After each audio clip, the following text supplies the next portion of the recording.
बीना और चंदर आजादपुर मंडी में साफ सफाई और मेहनत मजदूरी करके अपना पेट पालते थे। शादी के तकरीबन 2 साल बाद बीना गर्भवती हुई। दोनों ही पति पत्नी इस बात से बहुत खुश थे और बेसब्री से नए मेहमान के आने का इंतजार कर रहे थे, लेकिन होनी को शायद कुछ और मंजूर था। एक शाम जब दोनों काम से घर लौट रहे थे तो रास्ते में रेल पटरी क्रॉस करते वक्त चंदर का पैर पटरी में फंस गया। अरे अरे ये मेरा पैर, अरे ये क्या हो गया जी? जल्दी जल्दी पैर निकालने की कोशिश कीजिए। कोशिश तो कर रहा हूँ बीना, लेकिन ये निकल ही नहीं रहा। बीना भी उसकी मदद करने की कोशिश करती है, लेकिन उसका पैर बाहर नहीं निकल पाता। तभी उन्हें ट्रेन की आवाज आती है। जल्दी कीजिए जी, ट्रेन आ रही है। बीना, मुझे लगता है कि मेरा जाने का वक्त आ गया। तुम जाओ यहाँ से और अपना और मेरे बच्चे का ध्यान रखना। मुझे भागे को अपने बच्चे का मुंह देखे बिना ही इस दुनिया से जाना होगा। नहीं, ऐसा मत कहिए जी, मैं आपके बिना कैसे रह पाऊंगी? मैं भी आपके साथ इसी पटरी पर अपनी जान दे दूंगी। नहीं, हमारे बच्चे के लिए तुम्हें जीना होगा बीना। अब जाओ यहाँ से, तुम्हें हमारे होने वाले बच्चे की कसम। जैसे ही बीना पटरी से दूर जाती है तभी ट्रेन आकर विनोद को पल भर में ही काट देती है। बीना की आंखों के सामने उसके पति की मौत हो जाती है। एक ही पल में उसकी हंसती खेलती दुनिया उजड़ जाती है और वो एक विधवा बन जाती है। चंदर के जाने के बाद बीना बिल्कुल अकेली हो चुकी थी। अब वो अकेले ही मंडी जाती और मेहनत मजदूरी करती और उससे जो कमाई होती उससे अपना पेट भरने लगती है। एक दिन बीना घनश्याम को कुछ प्याज फेंकते हुए देख रही थी। अरे घनश्याम भैया, ये आप क्या कर रहे हैं? कुछ नहीं बहन, जो प्याज खराब हो गए हैं उन्हें अलग करके फेंक रहा हूँ। भैया, अगर आपको कोई प्रॉब्लम ना हो तो जो प्याज आप फेंक रहे हो वो आप मुझे दे दो, वो मुझ गरीब के काम आ जाएंगे। लेकिन बीना बहन, इन आधे सड़े गले प्याजों का आखिर तुम क्या करोगी? वो मैं आपको बाद में बताऊंगी। फिलहाल आप ये खराब प्याज मुझे दे दीजिए। ठीक है बहन, ले जाओ। वैसे भी ये मेरे किसी काम के नहीं। इसके बाद बीना उन खराब प्याजों को एक थैले में भर लेती है और शाम को अपने साथ घर ले आती है और उसमें से थोड़े ठीक प्याजों को अलग करके रख लेती है और जिनकी हालत ज्यादा ही खराब थी उन्हें अपने घर के बाहर बनी क्यारी में बो देती है। अगले दिन सुबह काम पर जाने से पहले बीना साफ छाटे हुए प्याजों को काटकर आटे में मिलाती है और साथ ही नमक, हरी मिर्च और अजवाइन डालकर उस आटे को गूंथ लेती है। खुद नाश्ता करके वो कुछ पराठे घनश्याम के लिए भी पैक करके ले जाती है। ये लो घनश्याम भैया, आपसे जो कल प्याज लेकर गई थी उनसे मैंने प्याज के पराठे बनाए हैं, जरा आप भी चख कर देखो। रोज दाल चावल खाकर आप बोर हो गए होंगे ना? बीना बहन, हम गरीबों के नसीब में तो दाल चावल और सूखी रोटी ही होती है, भला उससे भी क्या नाराज होना। अच्छा लाओ, तुम इतने प्यार से प्याज के पराठे बनाकर लाई हो तो खाकर देखता हूँ। घनश्याम को बीना के हाथ के बने प्याज के पराठे बहुत पसंद आते हैं। ऐसे ही कुछ समय बीत जाता है। बीना को अब 7वां महीना लग गया था, जिस वजह से वो मजदूरी नहीं कर पा रही थी, जिस वजह से उसके घर खाने पीने की तंगी हो गई थी। ऐसे ही एक रोज जब वो खाना बनाने जाती है तो देखती है कि राशन के सभी डिब्बे खाली हैं। हे भगवान, एक बार को मैं तो भूखी रह लूंगी, लेकिन मेरे अंदर पल रही ये नन्ही जान कैसे भूखी रहेगी? इस हालत में तो कोई मुझे काम भी नहीं दे रहा, अब क्या करूं? हाँ, याद आया, अपनी जमीन में थोड़े प्याज उगाए थे ना, क्यों ना उनको निकाल लूं, वो अब पूरी तरह पक गए होंगे। बीना उन प्याजों को निकालती है और पड़ोस से थोड़ा आटा उधार मांग कर ले आती है। उसके बाद स्वादिष्ट प्याज के पराठे बनाती है। उसके पराठों की खुशबू को सूंघते हुए उसकी पड़ोसन आरती वहाँ पहुँच जाती है। अरे वाह बीना, तेरे घर से तो बड़ी ही अच्छी खुशबू आ रही है। आखिर क्या बनाया है तूने? कुछ नहीं बहन, ये प्याज के पराठे बनाए हैं। लो, तुम भी खाकर बताओ कैसे बने हैं।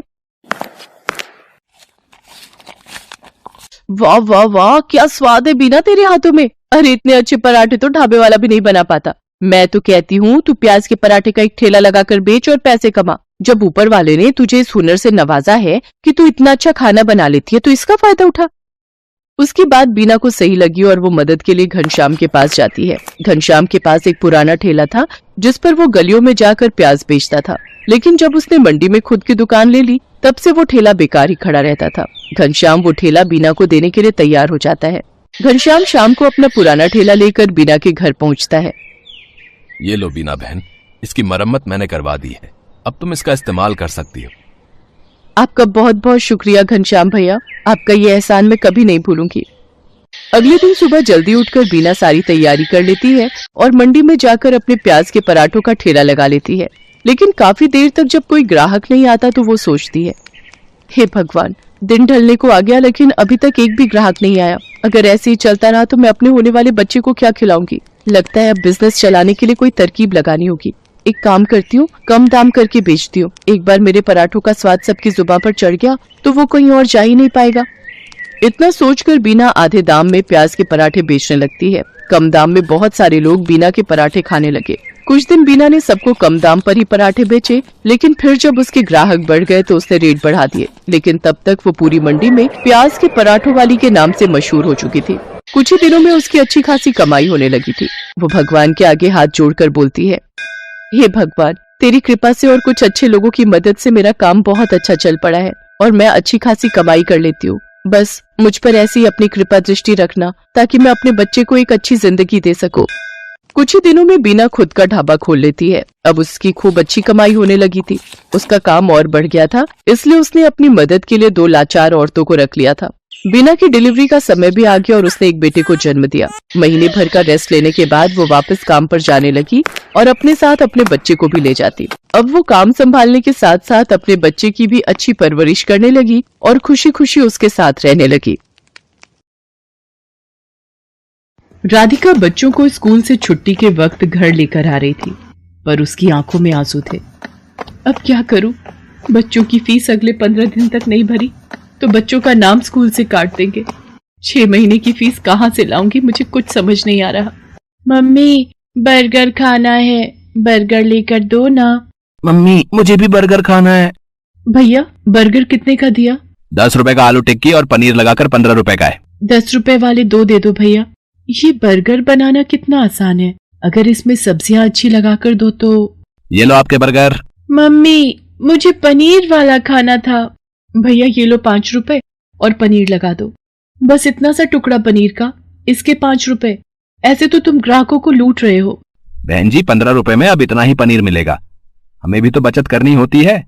अगर एक ही बर्गर पर ढेर पनीर लगा दिया तो फिर हमने दुकान चला ली, और इतना ही कम लग रहा है तो खुद घर पर क्यों नहीं बना लेते बर्गर।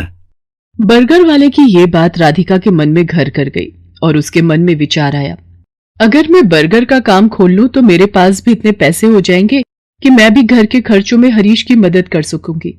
और फिर बर्गर बनाना तो बहुत ही आसान है। घर जाकर माजी और हरीश से इस बारे में बात करती हूँ। राधिका हरीश और सास से बर्गर का ठेला लगाने की बात करती है। लो, कर लो बात राधिका बहू, अब तुम भी बच्चों सी बात कर रही हो। पता है हम औरतों का घर से बाहर निकलकर काम करना कितना मुश्किल है।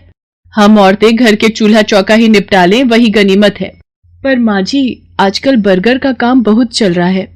अगर मैं ये कर लूं तो इससे हरीश को भी पैसों में मदद मिलेगी। मुझे 15 दिन तक बच्चों की 6 महीने की फीस जमा करनी है। हरीश की सैलरी घर के किराए और खर्च में लग जाती है। दोनों मिलकर काम करेंगे तो घर खर्च में आसानी होगी। माँ, राधिका का मन है तो मुझे लगता है हमें राधिका को काम करने से नहीं रोकना चाहिए। अब तू भी इसका साथ दे रहा है? फालतू के पैसे खराब करेगी और हाथ कुछ नहीं आएगा, देख लेना।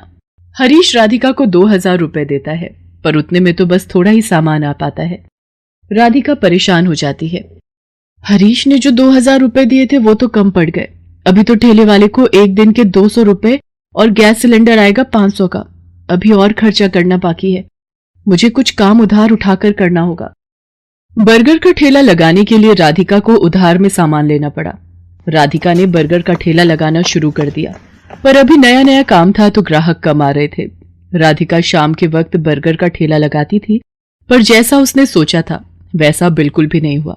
मैंने सोचा था बर्गर बिक जाएंगे तो मेरी थोड़ी कमाई हो जाएगी, पर यहाँ पर तो एक भी बर्गर नहीं बिका। पता नहीं मेरी कमाई कैसे होगी। अगर कुछ दिन तक ऐसे ही चला तो माँ जी और हरीश मुझे इस काम के लिए मना कर देंगे।